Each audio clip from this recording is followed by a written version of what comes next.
আসসালামু আলাইকুম। ঈদের পরে আমরা দুজন আবার একসাথে হলাম। ঈদ একসাথে কাটাইতে পারি নাই, তার জন্য কি হয়েছে, তো ঈদ কাটার পর আমরা দুজন আবার একসাথে হলাম। তো আপনারা সবাই দোয়া করবেন আল্লাহ দিয়ে আমাদেরকে সুস্থতা দান করে। দুজন একসাথে হলাম, অনেকটা ভালো লাগেছে। তো ফয়েদের অনুভূতি কি, ঈদ যে বাড়িতে কাটাইলা, অনুভূতি কি? ঈদের আনন্দটা আমরা দুনো বন্ধু একসাথে করি, কিন্তু এবার ঈদের উপলক্ষে আমি ছিলাম আমার নিজ বাড়ি কুমিল্লাতে, আর নুরু ছিল চট্টগ্রামে। তাই আমরা এই প্রত্যেকবারের মতো আমরা দুজনে একসাথে ঈদের আনন্দটা করতে পারি নাই, তার জন্য মনে ভিতরে কষ্ট পাইলাম।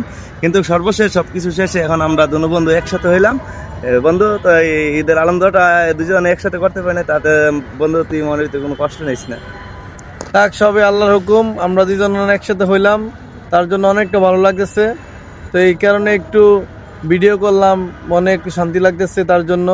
তো আপনারা সবাই দোয়া করবেন। আল্লাহ হাফেজ।